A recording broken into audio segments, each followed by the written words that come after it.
The first thing I want to say is that we as moms, we need to have a reframe where we don't see independent play, even though it is a tool, right, that we are using to help us run our businesses or to get work done or whatever, or to even just get time for yourself, right? Right. So it is a tool in that way, but it's also like a gift, right? A gift that we give to our children. So if we can reframe in our minds that this is something we're doing to our kids, as opposed to something we're doing for our kids that also happens to benefit us, I think that helps relieve some of the guilt and some of the concern about, how much is too much, or what am I doing to them, or how are they perceiving this, or, any of those things that come up. The truth is our kids need independent playtime, time to be able to explore their own ideas and creativity, to problem solve in that way. Hey, Mama. Welcome to the Working Moms Playbook, the go-to podcast for moms balancing careers and babies. I'm your host, Antonia DePace, former editor, current marketing maven, and mom of one. Each week, we're breaking down the systems, mindsets, and support every working mom needs to thrive, whether it be at work, at home, or everywhere in between. So let's get into it. Today's episode features Jill Lerman of Jillybean's NYC. She's a play and parenting coach, an early childhood educator, play expert, and, of course, a mom. Her mission is simple: to empower overwhelmed parents and caretakers to connect and engage with their children through simple and developmental play prompts and make parenting more joyful and manageable, which I think we all need. So welcome to the Working Moms Playbook, Jill. I'm so excited to have you on. I'm so happy to be here. Thank you for having me. So I am a mom who works from home a lot. And I recently listened to your episode on the Learning to Moms podcast. I'm a big promoter of independent play, but of course also playing with my own child. And it's a really tough balance when you work from home. Yep. Yeah. I don't always have help or have my village, right? We have like a structure. So on those usual Mondays or usual Fridays, sometimes there's increments where John is doing independent play, but it's so easy to feel so guilty about it as a mom. And I did find on the Learning to Mom podcast, like your insights were so helpful for me in that respect. But I was also left with continued questions, right? Because I'm just like, how do I do this in a way that's not detrimental, I guess you could say? Like how much play, how much independent play is too much independent play? So I was really curious if you could talk more about the independent play tactics and how that can be implemented into a schedule as a working mom, especially when you're working from home and trying to do both at the same time. Yeah. I mean, gosh, there's so much that I think goes into that question. I think the first thing that I want to say is I not only support parents that are doing exactly what you describe, but I also am a parent doing what you describe, right? I'm a mom who's juggling running my own business. And I'm also the primary caretaker for, I just had a second baby, so now for 2 kids. And it's complicated, but independent play is definitely a lifeline for me personally. I think that there's a lot of different things I want to cover with this of kind of how you can go about it and how you can incorporate it. But I think the first thing I want to say is that we as moms, we need to have a reframe where we don't see independent play, even though it is a tool, right, that we are using to help us run our, businesses or to get work done or whatever, or to even just get time for yourself, right? Right. So it is a tool in that way, but it's also like a gift, right? A gift that we give to our children. So if we can reframe in our minds that this is something we're doing to our kids, as opposed to something we're doing for our kids that also happens to benefit us. I think that helps relieve some of the guilt and some of the concern about, how much is too much, or what am I doing to them, or how are they perceiving this, or, any of those things that come up. So that's the first thing I want to say, because the truth is our kids need independent playtime, time to be able to explore their own ideas and creativity, to problem solve in that way. And the reality is that as adults, even with the best intentions, and I'm not here to say don't ever play with your kids, because of course It's fun, it's connecting. That's something, it's fun, it's silly, all those things. And also, when we're involved in our kids' play, we change it, right? We're not their equal, we're not their peer. We come into it with a different skill set. And so Mhm. when we're in it, we immediately change the shape of the play from the type of play that they're doing when they're playing on their own. So we're bringing in different ideas, we're bringing in different vocabulary. We don't always see the kinds of possibilities our kids see when they're playing with items. So sometimes, even with Mhm. the best intentions, we have a tendency to show them the quote right way to use things. We kind of, if they're struggling with figuring something out, have a tendency to come in and to fix. And this Mhm. then eliminates the opportunity for them to be able to do it on their own. So when we think about it like that we're actually giving them the chance to do all of those things, it really Right. helps us reframe our role in their play. And I like to tell parents that the best thing that we can do for our kids when it comes to their play is to see ourselves as a facilitator and not an entertainer, right? So that means Yeah. like we're not involved, but what our role is shifts. So I like to think when it comes to independent play, I love to encourage parents to use prompts, right? Or Mhm. maybe like invitations is another word that you may be familiar with, right? So this means we're maybe setting something out for a child that then lets them kind of take it from there. But what Okay. we're doing there is we're seeing like, hey, I noticed you're really into this. So I'm going to put out this thing that I think is going to be super engaging for you, super fun for you. So the care is there. The connection is there. The, hey, I thought of you. I see you is there. But what we're then doing from that point changes. Does that make sense? It does, and it makes it feel like you're participating more and not Yes. just saying like, "Okay, I've gotta Go, go go do play. this, go do Yes. something." Yes. But it's Yes. at one point, it's probably more age appropriate, but when you're dealing with littles, they need Yes. that direction. Yeah. And I think if I was going to, if we want to get into kind of some of the tips of what this could look like, I think Mhm. an important reframe for parents is we often have this idea that independent play means our kids are like off in the other room doing their own thing for hours on end while we are doing our thing in the other space. And I think a key thing, especially if you have young kids, especially if this is something that's also new to them, right? That's an Mhm. important piece too.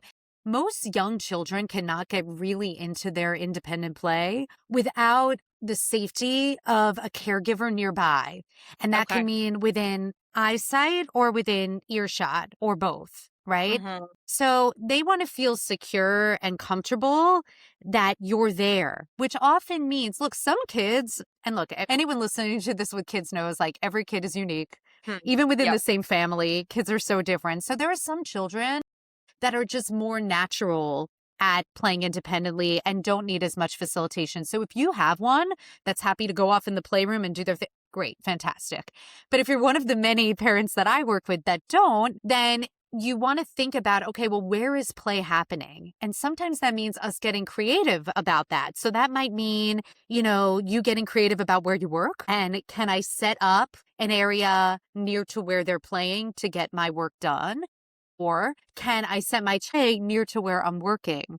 And that might look like if you have in a home office, let's say, if you're working from home, that Mhm. you have a couple of things on a low shelf in the corner of your office that they're allowed to play with a couple of feet from you while you're getting work done, right? Right. That might Right. mean setting yourself up in their bedroom or playroom to send a couple of emails and do stuff. And not everything we do, depending what your work is like, can happen in that way. But I think that we find when we reframe it that actually a lot of it can. And the same thing is true.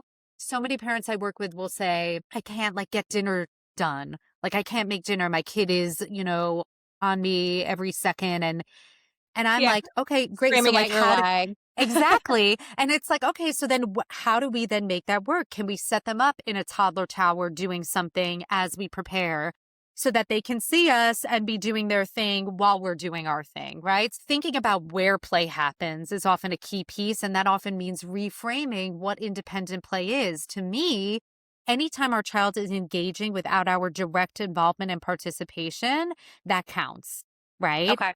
Yeah. So that might mean they're not off in a different space to be able to do that. Right. And I think it's important too to know, like you said, it depends on the kid, like your firstborn or your secondborn, like they're going Ugh, to play in two totally different ways. But then I also feel like it's dependent on the day. John is so great at independent play sometimes, and he can just like, do his own thing for a good amount of time.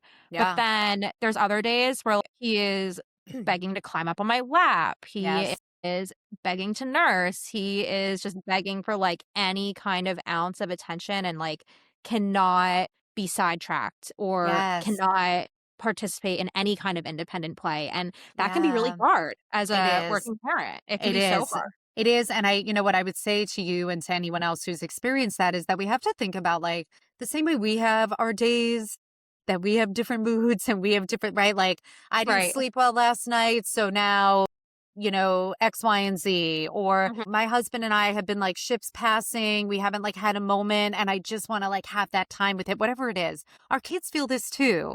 So Yeah. sometimes, look, there are times that like we can't figure out any rhyme or reason. It's just like one of those days, and that happens Yeah. too.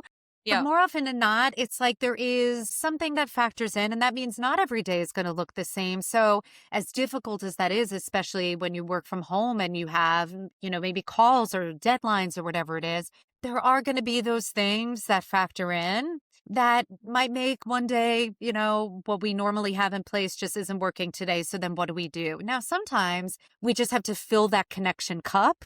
And then that can kind of get us back on track. So that might look like, hey, for a little while, when at a time when you're normally doing your own thing, you are on my lap while I'm having this call or I'm trying to send Yeah. out this email or whatever it might be. Sometimes, I tell people like we want to think about the connection cup as an overall thing. So like if in the morning your child was doing a lot on their own while you had kind of a stacked morning, and then we had a little time together and now we're kind of expecting them to be back at it. There are some days where that's not going to do it. And then we have to kind of Right. figure out, okay, how do we then refill that cup more? That can come in the form of playing with our kid. That can come in the form of, hey, I'm going to put my phone, my computer aside, and for just these couple of minutes, really give you my undivided attention, talking, reading a book, eating a meal together. Right. There's so many forms that can come, but that connection piece is going to be vitally connected to the independent play piece. And if they haven't had that, it's going to be very difficult to then get them to kind of go and do their own thing. But the other thing I'd love to say while we're on that subject is this idea of like, have you heard of like the 9-minute rule? No, well, I have when it when it comes to a different like I set my Alexa on a 10-minute and I like go clean what I can clean. But in terms of independent Yes. play, no. Okay. So let's like reframe it for as it pertains to our relationship with our Yeah. kids. So the idea Yeah. is that like research shows that just 9 minutes of really focused and connected time in the day does like leaps and bounds wonders for really filling our kids' cup, Wow. making them feel seen, making them feel loved. And if you look at the study, what you'll see is that they kind of look at this as like 3 3-minute pockets in the day. So like when Okay. I do corporate speaking at big companies, this is something that comes up a lot because when you're a full-time working parent and you want to give that attention to your kid, but you also are like feeling so burnt out and overwhelmed between work, home responsibilities, all of that stuff, this is a Mhm. really great way. And if you work from home too, to kind of think about it. The idea is these 3 3-minute pockets. So like the first 3 minutes after your child wakes up, the first 3 minutes after you've been separated. So let's think like maybe daycare or school or something like that would fit into that, but you can kind of make it work, for however it pertains to you. And then the 3 minutes at bedtime. And the idea is that like those are points of transition, right? Points of Okay. separation, points of transition.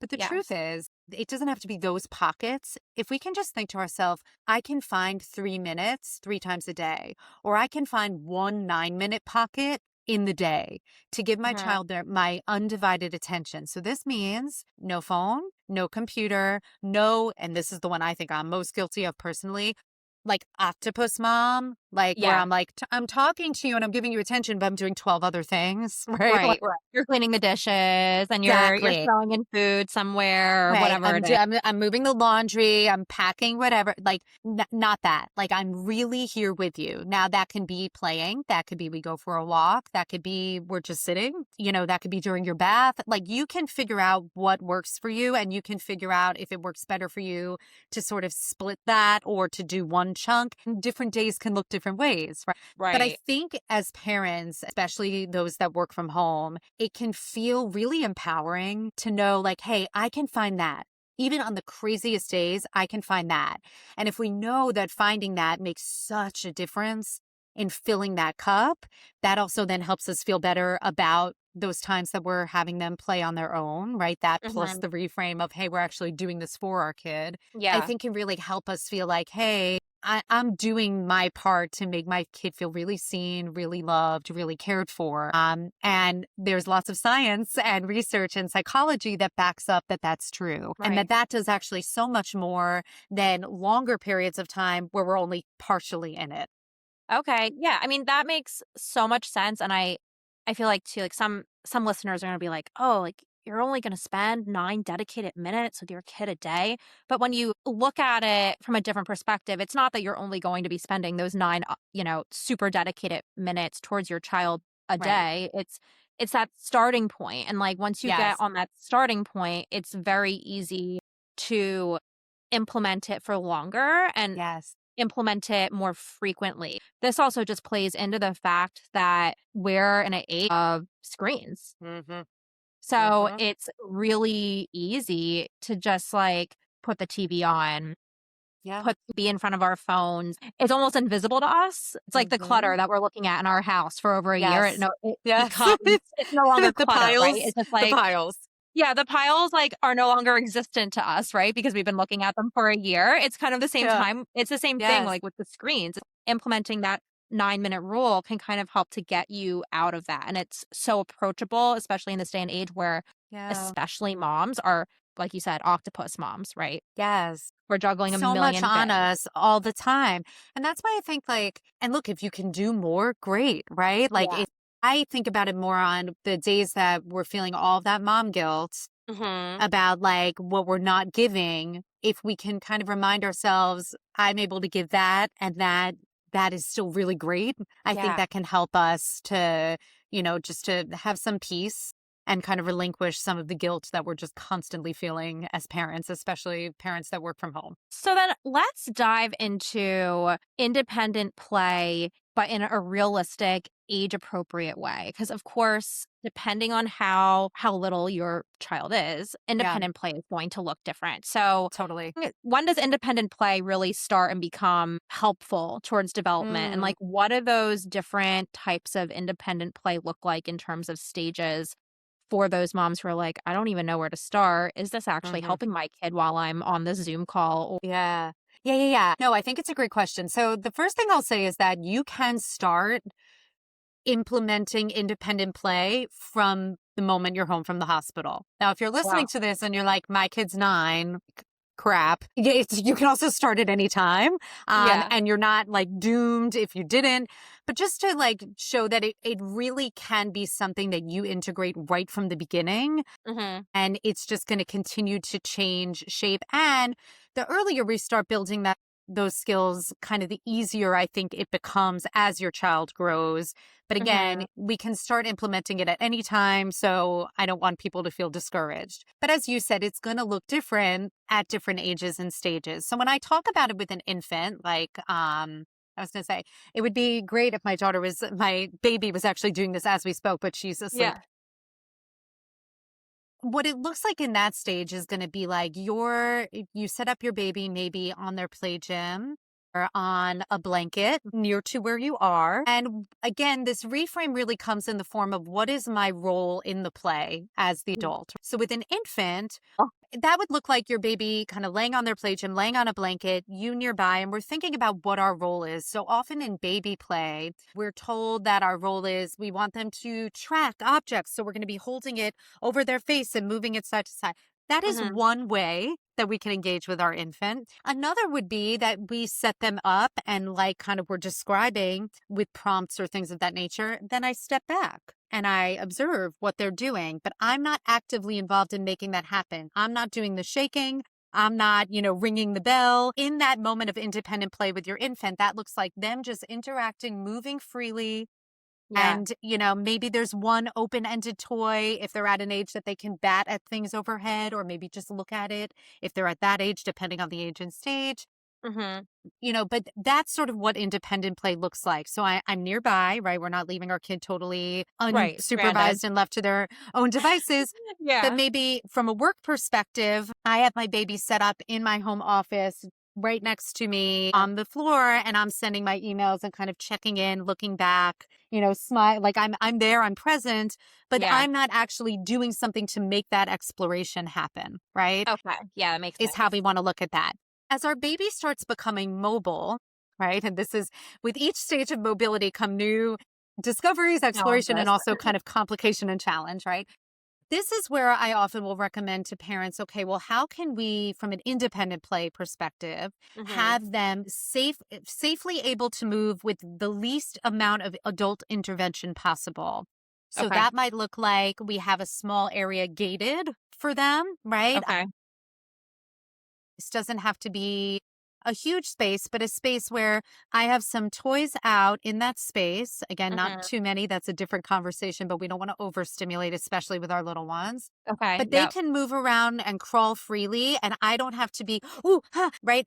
Whatever is in there, I can feel comfortable that they can interact with it in a safe way. Again, I'm not like disappearing into the abyss and leaving them for hours on end, Right. You're but not they can closing your door and engage. locking it while you're on a call and, like, just hoping Exactly. that the baby gate keeps them situated. Exactly. But can I be there and doing stuff and they're kind of doing their thing while I'm able to just check in and do that safely? Yes. And again, the key is I'm not constantly intervening in their exploration. Now, separately from like a getting work done perspective, when we think about it from what's going to be developmentally supportive for our kids, Mhm. we want them to be able to interact and explore again safely, right? Because our job Right. as parents is to keep them healthy and safe Yeah. without us constantly having to be like, "Oh, no, stop," right? Like that also is then each time interrupting their process, whether they're an Mhm. infant, whether they're a toddler. So we also want to be thinking about, well, how can we let them explore as much as possible with the least amount of intervention from us because it also benefits them in that way, Okay. right? If as long Yeah. as it's safe. Because we can often, even with the best intentions, be kind of interrupting their flow of their play when we're Yeah. constantly doing that, right? So Okay. that's what that might look like. Yeah. When we have our toddler, this is where toddlers have very flitting and fleeting attention spans, right? And that's Yes. developmentally appropriate, right? Firsthand. So we want to honor that and the fact that they're maybe not going to be staying with one thing for as long a period of time. And that's okay. And that's what we should see. But that can be difficult as a parent if they're constantly coming out of their play. But I would tell parents like that actually is exactly what we expect. So at that point, Okay. we want to have more options available in terms of things that they can do safely on their own without it being so much that they don't know where to look first, right? So it's about Mhm. striking a balance with that.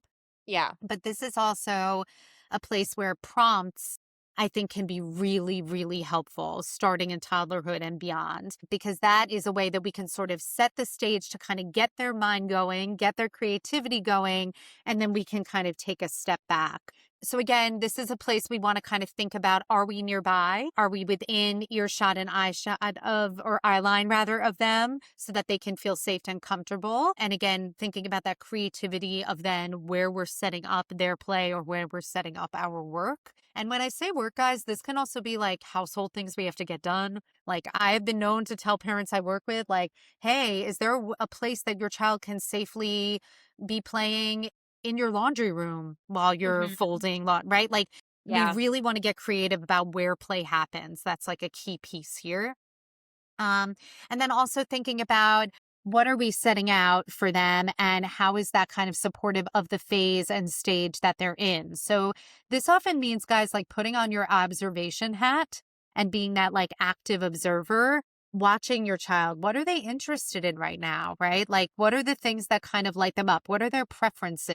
This is where our prompts are going to be the most effective because, like us, kids are going to stick with things for longer when it follows their current interests, right? If I'm into something, I'm going to stick with it. If it's like stuff I found on the internet, very well intentioned, but has nothing to do with my play style, probably not Yeah. going to really look at it. And this is where like parents have like a lot of play fails, right? And they like feel discouraged because they're like, this thing that had millions of likes and I set it up and I took the time and my kid didn't even look at it, right? Like, have you been there? Like, I've definitely been there. Yeah. Right. So this is like a place where that can be really helpful and effective, but only if we're really paying attention to that stuff. I have a membership where I share simple play prompts every month. And I also have classes on kind of how you learn to observe your child, but in a way that's not Okay. clinical, but just like actually feels Yeah. doable. And a big part of that, guys, is just going to be like when they're engaged with something for more than a couple of minutes, right? That we just kind of notice what that is. So that could mean a toy. So, like maybe, hey, my kid's super into building right now, right? Or my kid is super into Paw Patrol right now, right? It could be a character, something like that. My kid is super into art and creating dramatic play, right? So it could be like a play style, but it could Mm-hmm. also be like, especially if you have a toddler, is very schema driven, meaning it's like process driven and that often looks like dumping. That often looks like knocking things down, which like I just feel like it feels very destructive and purposeless, but it actually can be very helpful for us as parents because it's like, ooh, they're in a knocking down phase. I'm not going to let them knock every book off the bookshelf, but what can I set up that's going to allow for that developmental need in a safe way? And it's going to Okay. keep them engaged and busy because that's what they're into right now, right? So it's like Mm-hmm. about not fighting it, but following it and sort Yeah. of like giving into this developmental need. But a prompt is like when we put two things out together that maybe our child isn't used to seeing. And that sparks their play, that follows their current interests, and that sparks their play. In my membership, I give ideas for like, how can we use the toys that we have in like a unique way that maybe they haven't seen before to spark Okay. their play? And we're going to set that out near to where we are. It's going to follow their current interest or, things that they're engaging with. Mm-hmm. And that's going to kind of get them started. Many children can engage in independent play if we're near to them and if they have something engaging to explore, but they need a little support with kickstarting their play, if that makes sense. Okay. Yeah, it does. And it sounds like the setup of the physical space also makes a big difference because a little earlier you noted you don't want to overstimulate them with That's too right. many toys, That's which right. I mean, it is so easy as a parent because you're Yes, just of constantly course. being gifted toys and like Of as much course. as you try to keep some of them. And you see stuff on the Yeah. internet that this is like the must have thing that you need. And then like you get it and Yeah. then it doesn't really hold your kid's attention. So you try another and you try another and it just builds and builds and builds. I'm really glad you brought up the environment Yep. because that's going to be a key piece, certainly in terms of how much we have out and finding that balance, Okay. but also like what kind of Mhm. toys do we have available? If we want to encourage independent play and longer stretches of engaged play, we want to think about, does it follow our kids' interests, right? That's a key piece. Their interest in this moment. It's constantly going to be evolving, right? If we have a kid Right, that's right. really into building right now, do I have lots of materials for them to build with, right? Mhm. It seems like an obvious thing, but like often we don't. We have like a lot of different things available, but maybe they're not things that currently are following where our kid is at right now. Mhm. So that's something we really want to be paying attention to. We also want to be thinking about, are these things open-ended in nature? Do they offer like a lot of different possibilities for play or are they like a one and done? If you have Okay. like, I Yeah. always use this example of like the light up piano, right? Because I feel like that's like a really accessible one. If we have this like light up piano and our kid pushes the button and the thing lights up and plays a song, and then they push a button and it lights up and plays a song, that's Mhm. only going to be fun for so long before it's like, well, I did everything that this does, on to the next. Okay, yeah. Versus something like, I don't know, magnetic tiles is like a favorite of mine for like Those are toddler so through middle school, right? Like it's just like they continue to grow with your kid through different age. So that's something that's like there's so many different ways to play with that and it can keep meeting them as as they grow and their skills change, right? So what it looks like at 2, it looks different at 2.5, 3, 4, 5. But at 12, 13, our kids can still be playing with these things, right? But now we're Yeah. just doing complex builds and we're adding in maybe ramps and marble runs and like different types of stuff. So Yeah. we want to think about like how many different ways can my kid play with this? If the answer is one, these are not the things we want to invest in repeatedly. But things like blocks, balls, figurines, there's so many different ways that that can be used and utilized, right? So that's a Mhm. key piece in the environment. Do these things offer multiple possibilities? Can they play in partnership with other toys that are here? This is how we Yeah. start to see like longer play stretches happening because maybe a prompt is one thing we can do, right? But maybe another thing is like our kid is playing with their blocks and then they look over and they also see their figurines and now we can bring our figurines over. And then they see their Mhm. cars and they can bring their cars over. And then they see, Yeah. right? So we see how these things then can like build upon each other and stretch the play. Mhm. Another environmental thing we want to think about is can they see the toys that are available to them, right? Yeah. This is like, and it's so tricky because it's can feel like an eyesore Yeah, you don't to wanna have have just, like, clutter just like everywhere. stuff everywhere, right? Yeah. And then that can also add to the overwhelm. So, like, how do we find the balance? So, I get that. But I think if we think about is it at child height? Is it stored in a way that we can see what's in the bins? Or is it really neatly tucked away in a closet up on a shelf and my Okay. kid can't see it? Or they Yeah. need me to get it down and now I'm involved, right? So, we want to think about that when we're thinking about how we set up play spaces. A lot of the ways that I work with families is with like play space revamps Okay. and like where I consult about this, where you show me your space and we kind of figure out for your space what works best, not in like a Montessori, like perfect shelfie, situation, but like what's actually functional for your space. And that Yeah. often, little tweaks can make the world of difference in that. But I think we often see like toy chests or like, shelving systems in the closet for storage that don't actually help the goal of independent play because Right. they can't see the stuff, they can't reach the stuff on their own. That really, really can make a difference in terms of the amount of independent play that you're seeing at home and how long those stretches go. Yeah, we just finished construction at our house, and now we have this little alcove that I'm planning on making, Mm. that is the play corner. Like, it's open Mm-hmm. layout with our family room, but, like, that is where the toys will live, and I was Yes. the other day, I'm, like, looking at shelving, I'm kind of trying to figure out how we wanna go about it. The cube Yeah. shelves are always popular, but I Yes. saw those IKEA shelves that, you can customize with the drawers Yes. that go Yep. in and out, and I was like, Yep. "Oh, that's really cool," because he could probably pull that shelf or the drawer in Yes. and out. Yes. They're not see-through, so it's not gonna be a clutter issue. I feel like they're more interactive almost Yes. than the cube. I feel like the Totally. cube can become cluttered very Mhm. quickly. Yes, and a lot of that also is like how are things then displayed in the cube, right? Mhm. How are they stored in the cube? Is it totally open with things there? How things with lots of little pieces, how is that stored? Like all that stuff kind of weighs The into little it. piece.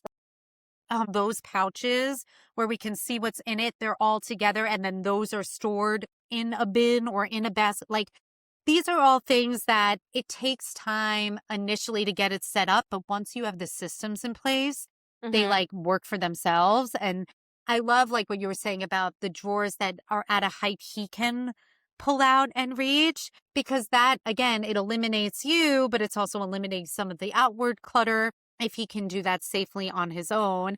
And it also, guys, helps with cleanup and independence there, right? Like we Yeah. want to be able to get our kids to a point that they can put things back with less and less assistance from us.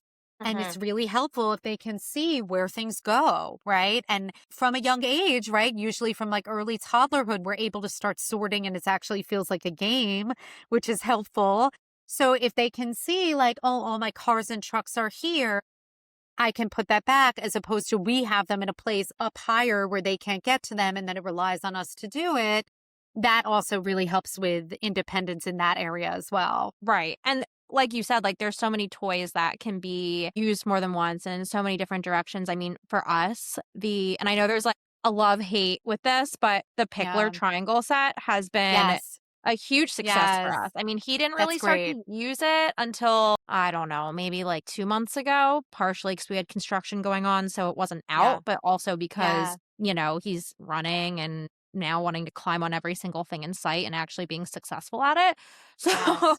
but it's like, Yeah. it's great because he can climb on it, he can slide down it, you can flip it over, and he can climb between the 2 Yes. sections. But what he started to do, which I think is a great example here, is he takes his cars and he'll have them go down the slide. And it's like a whole other Yes, game I to love him. that. Yeah, and it's not something Yes. I thought of, he just, like, Yep. started to do it, and I was like, Yes. "Oh, that is a toy that is actually probably gonna be with us for a while," because it's like, there's so many things that he could be doing on it. Totally. And I think, look, some of that, again, comes from if your space allows your child to be able to go from their climber over to their bit of cars to make those connections and get creative Mhm, like that, right? It kind of does that functioning for you, which really helps. But again, the open endedness of something like that mhm. is, there are so many possibilities and often ones that our kids see and we don't. So when we give them the space to kind of figure those things out, they Yeah. can find these really engaging ways of, entertaining themselves and of exploring. And I think, look, guys, some kids are at doing that than others. And that's where the prompts I think are really helpful because sometimes we just need that little something, which if, in my membership, I'm just thinking like I actually had a thing with like ramps and cars. And it was as Mhm. simple as it could be like the slide from the pickler triangle. It could be a lid of an underbed storage Yeah. container on an incline. But if you just have that out with a basket of cars, you don't have to show your kid how to do it. You don't have to like model it. They Yeah. will start to figure that out and you're just doing the like setting out of getting them started for them. And I think that if you have a child who does struggle to get started, it's a great way of thinking about it. Just putting out two things and seeing what they do. There's no right or wrong. I think we also, as parents, I know we kind of touched on this before with really good intentions, we kind of get in the mix of like showing them the way to do things. And Mhm. then that often limits the possibilities that they see. Whereas you're saying, like, he came up with that completely on his own. Like, you wouldn't have thought of that. But if we had maybe entered into the room and start to say, oh, no, no, that's not what we did with the slide, right? No, Yeah. we slide down the slide, which so many of us well meaning do that. And now we've Mhm. kind of cut off this whole thing that maybe would have been kept him engaged for like 20, 30 minutes. Right. It makes it so hard, and I feel like part of it too is as adults, like, our brains are so much more complex that we often overlook these Of very course. simple, Yes. like, creative play. In our minds, we're like, "We have to set up a sandbox and put the dump truck in Yes. it and make it Yes. this and make Yes. it that," and, like, Yes. really, it's so simple that Totally. yeah. If it like brings you joy, right? Like I'm a former classroom teacher and I loved setting that kind of stuff up in my classroom. That's part of how I started my business of like, how can we take those classroom experiences and help people set them up at Mhm. home? Mhm. Was sort of where I started, but I'm going to be very transparent with you. The me who was doing that stuff without kids of my own, Mhm. like, had like a little bit of a shift and a wake up call when Yeah. I was doing that stuff with my toddler and feeling very overwhelmed in a way I never felt as a classroom teacher doing it with 15 kids, because there's something about doing it in your own space. You're responsible for the setup, you're responsible for the cleanup, and you're then, having to navigate the next transition into the next thing. It's very overwhelming, even for someone who, like me, who loves that kind of stuff and loves messy play. And Mhm. when I started doing it as a parent, it felt there was a shift where I was like, oh, no, no. Like things that I thought were simple before are not simple enough for me now.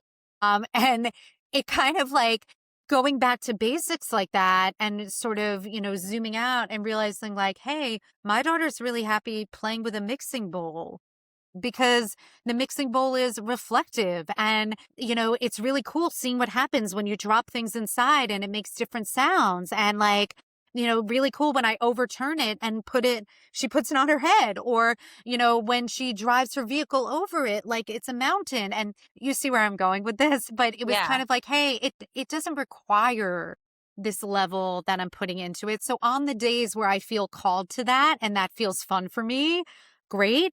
But that doesn't have to be your everyday. It doesn't have to be your ever if it stresses you out. And I feel like if people are listening and feeling that guilt too, because especially now in this like age of social media and Pinterest, we see all this stuff that we're not doing. And we often feel like, oh, like, am I, a less than mom because I'm not Yeah. doing that? It's hard. It is. And I feel like if it calls to you and it brings you joy to do it, then by all means do it. But if it like makes you feel stressed, if you feel like you can't feel at ease, if you can't find joy in that, then Mhm. don't. There are so many ways to connect with our kids. There are so many ways to play with our kids and to be playful with our kids. Like, don't put the pressure on yourself to do that thing that everyone else is doing because, it's fun for them. Or the other thing is find a way to do it then that's less stressful. So to give an example to people, messy play is important. Like there's no way around it. Like it is an important part of childhood. But there are ways that we can do that at home that are less stressful for us. And one of my favorites is like do it in the bathtub. Do it in the Yeah. bathtub. Like paint in the bathtub. Like that's like hands down one of the best sensory experiences that we can give our kids where and if you want to like even pro tip, reduce some more of the cleanup stress for you, Yeah. add a little dish soap into the washable paints and then let them just have at it. When you turn on the water, it will wipe away so easy. They're already where they need to be to get cleaned up. Like you don't have to be like, what are you touching? Like don't touch the wall, don't touch this, which is Right. completely understandable, right? Because like that is stressful. No, but like that's a perfect example. Like take it to the tub, like take it outside when you can. Set up a bunch of towels like a big pile of them and a big bowl of water, like on standby, ready to go right next to you. So we're not even like walking to the sink. We just boop right in. Like if you aren't doing it in the tub, like these are steps that we can take to kind of let ourselves ease into it too, to kind of follow that developmental need in childhood without it then feeling like completely overwhelming and burning us out.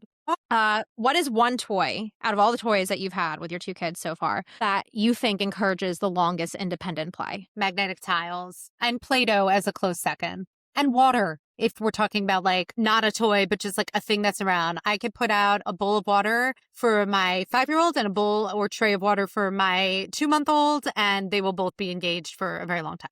Awesome. What do you think is one mistake parents make with independent play? I think thinking that it has to happen in a room separately from you, and that it doesn't count as independent play if you're nearby. What is one phrase that parents can use when it comes to independent play with their children that sets the expectations immediately, but also kindly? Um, I'm going to do my work and you're going to do your work. On their work is play. Their work is play. Yeah. So And it really sweet. is. Like it really is. And I think that like um, saying it like that and Hmm. also then helps them understand like, hey, what you're doing is also really important. I value Right. what you're doing, right? So I think that that's an important piece also. And the other Hmm. thing I would say, with not exactly a phrase, but creating the expectation around how long this is going to be happening and what's going to happen next, right? So Yeah. preparation is key for every transition in childhood, right? Like every single thing will go so much better with preparation. So I think if we can tell our children, I'm going to do this and you're going to do this. And after you're done, we're going to do this. And if we can set a visual timer so they can see the amount of time, if that's Yeah. applicable in this particular circumstance, sometimes it's not.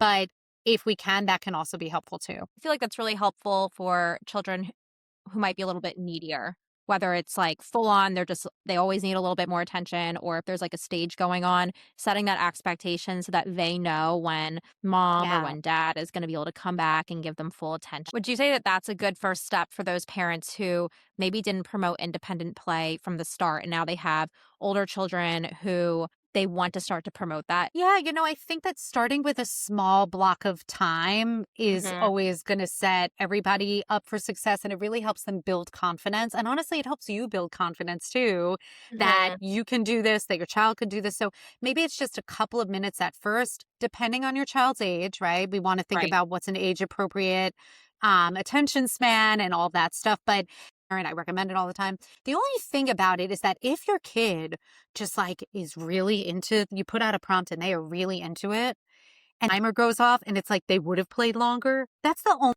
Um, final rapid fire question, but Yeah. what is one myth about independent play that you would like to bust? Gosh, there's so much. Honestly, I feel like I've now said this several times, but I think it's just so important that it happens separately from you. I think that is like the biggest misconception that people have, especially with young kids, about what independent play looks like. I think we have to reframe it can look like that, but it often doesn't. And I would say 9 times out of 10, it does not look like that. So we're almost setting ourselves up for failure and our kids up for failure if we think that they should be able to just go off in a separate space and just automatically do this. Okay. We have to think about it, guys, more as are they engaging independently of my participation? Right. So I think that reframes the location. And I also think it helps us reframe, and this could be a whole other podcast episode, what play is, right? Like Yeah. what play looks like, especially if you're listening to this and you have a baby or a toddler at home.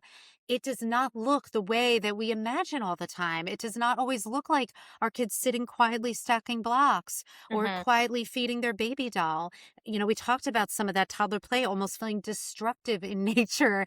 That is developmentally appropriate. And Mhm. it often is more exploration driven, problem Mhm. solving driven. They're often taking materials and not utilizing them in the way we expect.